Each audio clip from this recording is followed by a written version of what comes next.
Hi, my name's Ruan and this is my channel, The Yorkshire Sew Girl. I'm back today with a reveal, yippee! So if you've watched my channel, you may have realised that a while ago, myself and the lovely Becs from What Becs Sews decided we were going to do a bit of a collab.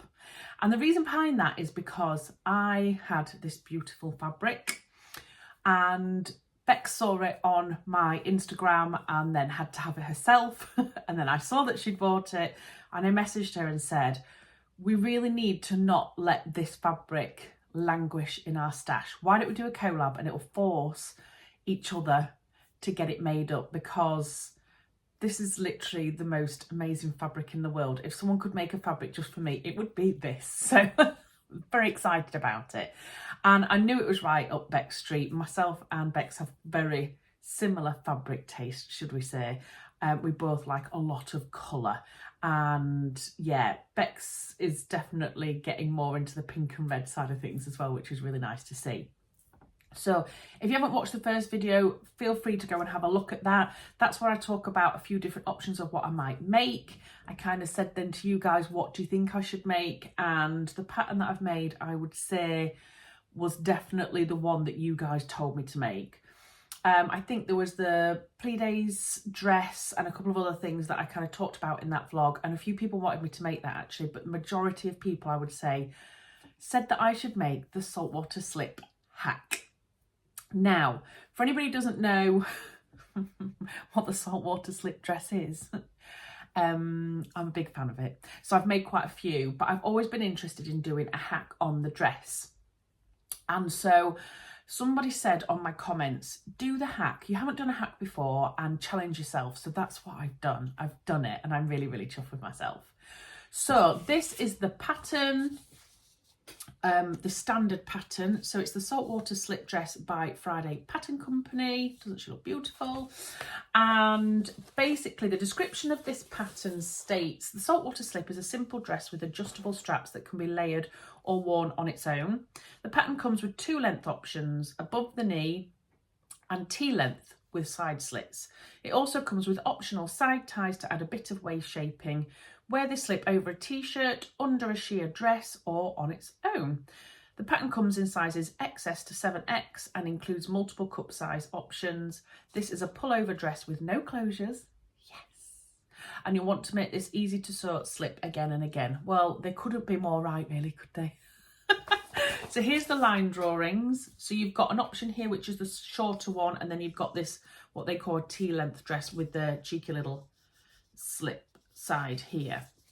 So that is the basis of the dress.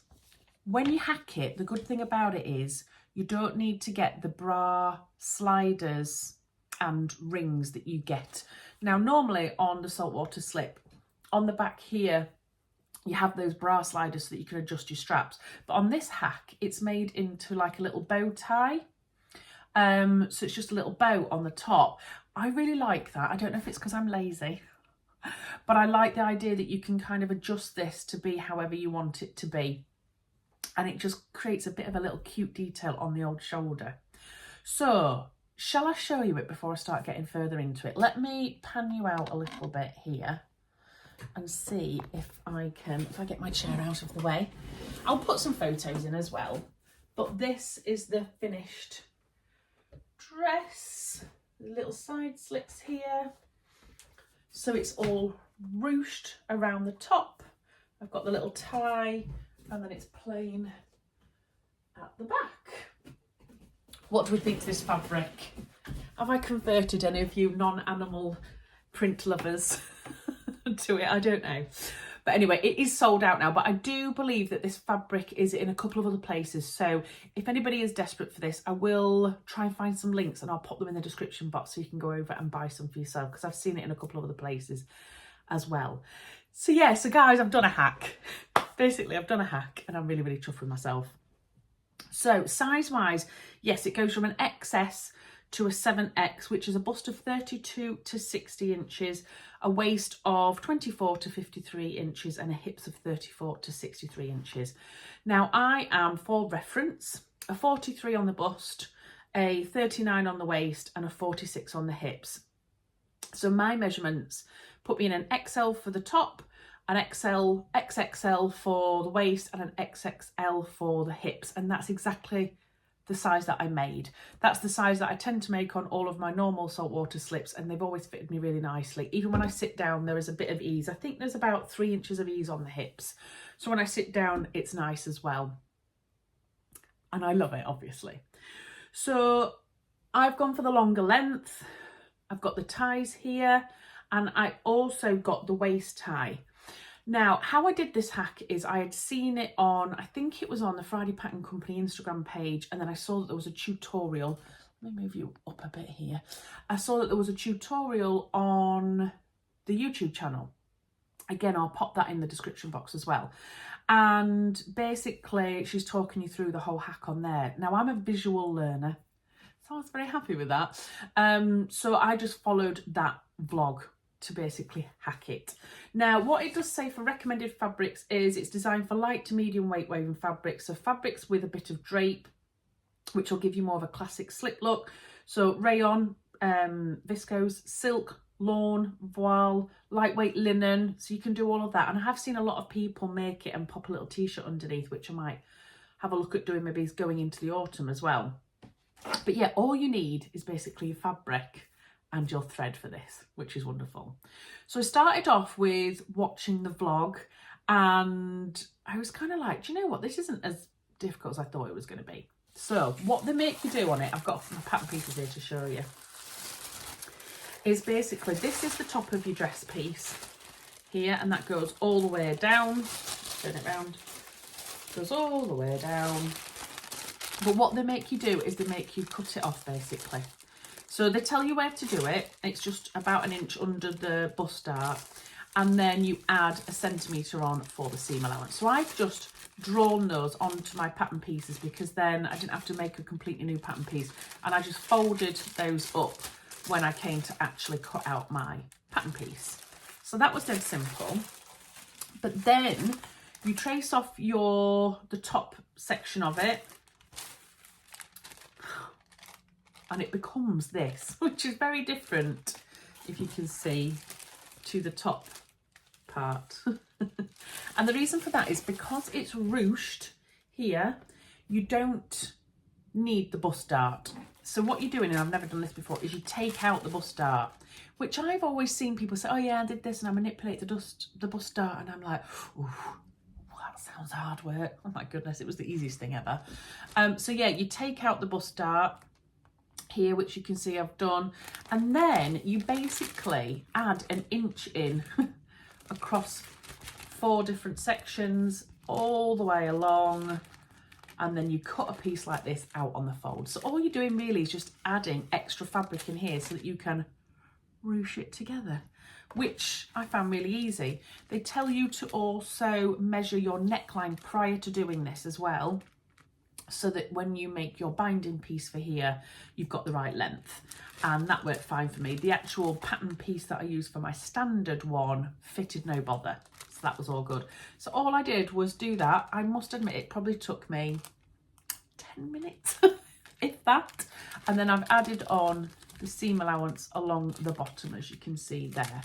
So a relatively easy hack, I would say, but gives a really nice finish. So that's what it looks like. But yeah, I'll be popping some pictures in anyway. But yeah, so you have to take out the bust dart basically, which I think is absolutely fine. And I'm really, really happy with that. So I was a little bit worried that the old boobies won't fill it because I don't have the biggest. But I think that looks all right. I don't know. What do you think? Let me know in the description box, in the comment section. Right, before I go any further though, I do want to quickly talk to you before I carry on about serious readers. You know that I work with serious readers. I've worked with serious readers now for a couple of years. I have a light here. You can't see it now. And I also have a light now over on my cutting table. I have had the light now for about 2 or 3 weeks, and it's awesome. I think I've mentioned to you before, this is my cutting table over here, and it's really dark in that corner. So I wanted a floor standing light to be able to cut out, and boy, has it changed my life. So I can do all of this type of thing on an evening. I've taken some photos actually, which I will drop in for you to have a look, because I've had a couple of people mention on my last vlog that when I talked about the lights, and also a couple of people private messaged me to say I could really do with having a look at it in situ. I've taken a picture of myself tracing out a pattern without any lights on in my room whatsoever, and you'll be able to see from the photos how much light there is. So I've got the Gemini option again, which then has 2 lights, and I've moved the beam to be the largest beam you can get so that it fills the whole of my cutting table, and it's a big cutting table, but the light is absolutely fabulous. So I just wanted to mention that because a couple of people have actually said to me, can you just show me what it looks like? But also I needed to let you know because they've been in touch with me and they want to have a competition. They're running a competition where basically you can win some prizes. So I thought I needed to let you guys know, because I want you to go and run over and click the link and enter into the competition because the lights are incredible. So let me get this right, I've written it down. First prize is a HD light worth up to £449.99. So the light that I have is from the HD range, and I think I've mentioned this to you guys before because I bang on about it all the time, but these are the ones that have daylight wavelength technology, so they are replicating the sunlight basically, so they're absolutely fabulous.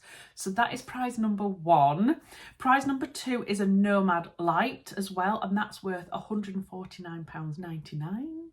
And the third prize in the competition is a Rome light, which is worth £99.99. So there's 3 awesome prizes there. Now I'm really sorry for all my amazing international subscribers, but this is only open to UK residents. I'm very sorry, but I will pop the link in the description box for you to go and head over straight away, click on the link, get all your details in there and be in with a chance of winning a light. Now, if you're still interested in actually purchasing a light, I do have a code as always, which is £100 off any of the HD range and free UK delivery as well. You just need to use the code Ruan24 at checkout. Again, I'll pop all the details in the description box below. But I just wanted to tell you about that now while I had the chance, because I want you to have as much chance at this competition as possible. What I will do in another vlog is I'll show it even more in situ, and I'll maybe do a bit of a demo of how I use it. So you'll see a bit more of that coming up as well soon in the next few weeks, hopefully. So yeah, let's crack on. So on the YouTube channel, it talks you through step by step what to do for this hack. And I have to say, it does go quite quickly. Like when I'm watching a tutorial, I want people to talk to me like I'm a little bit crazy, you know, a little bit stupid, because I like to be able to digest the information and then make it work for me up here.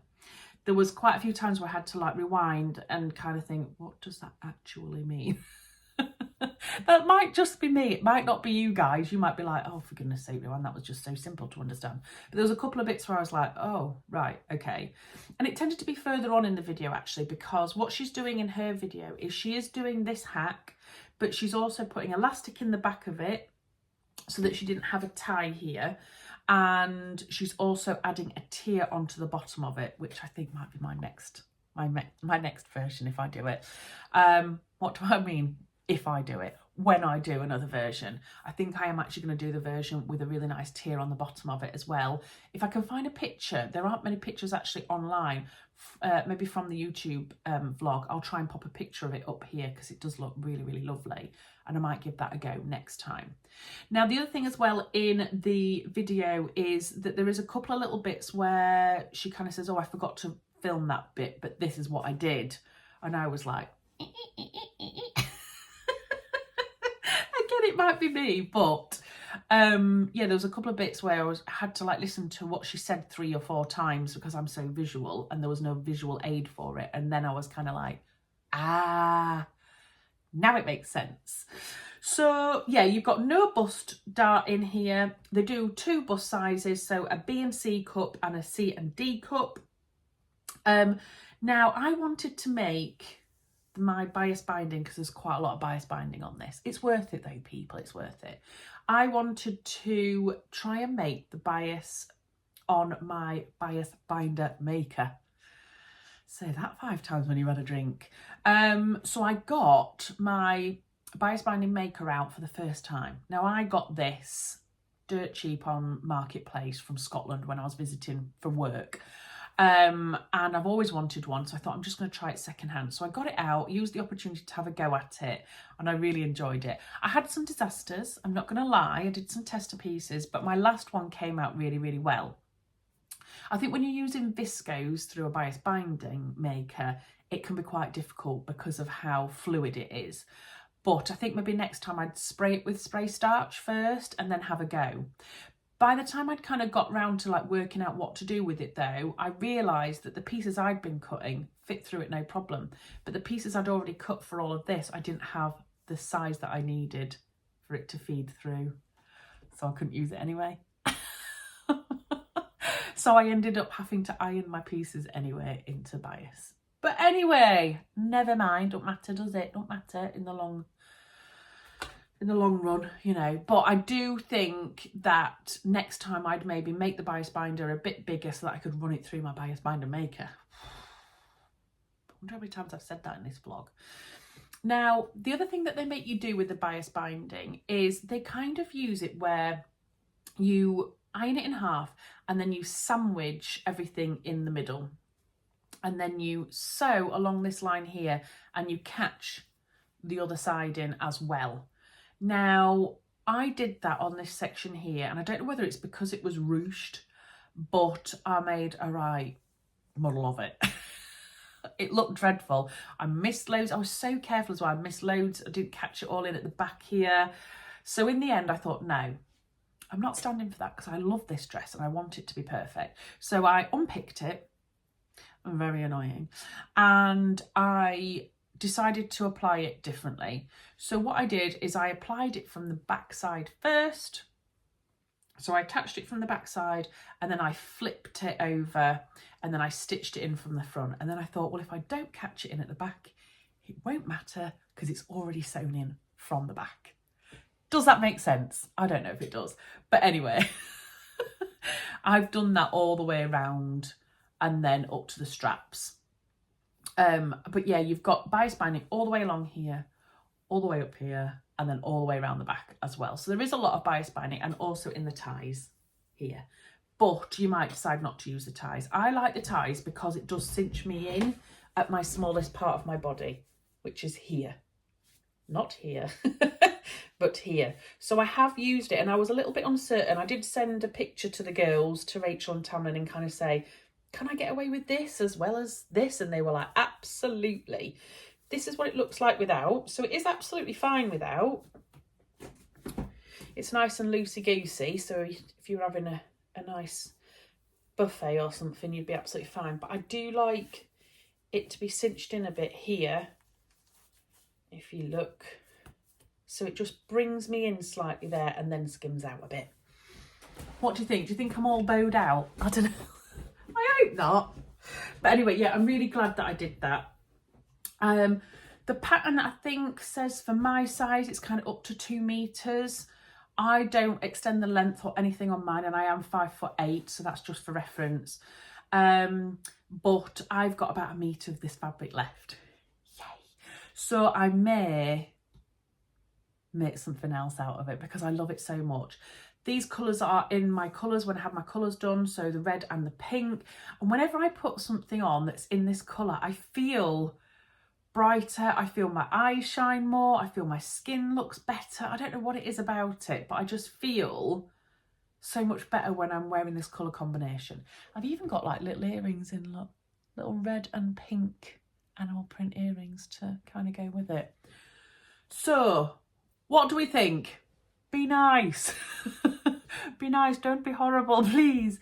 What do you think of it? Do you like it? Do you prefer it to the standard saltwater? Do you prefer the standard saltwater? Let me know what you think in the comment section down below. I can't wait to go over and see what Becs has made. I'm super excited about it. I think I know which one she's definitely making, and I think it's going to look insanely good on her, to the point where I might be jealous and have to go and buy more fabric and make the same. But it'd be really interesting, I think, to see it on kind of 2 different body types as well. Obviously, I'm quite tall as well. But yeah, I'm really looking forward to going and seeing her. So please do head over and have a look at her channel. I will try, if I remember afterwards when this has gone live, to link Becs's video along the bottom as well in the description box. And if you are new to my channel because you've come over from Becs's channel, welcome. Thank you for coming and having a look. I do hope you stay and join and subscribe. Join the crazy train that is the Yorkshire Show Girl. And that's it. I'm done. Take care. Have a lovely day, and I'll see you again soon in my next video. Bye.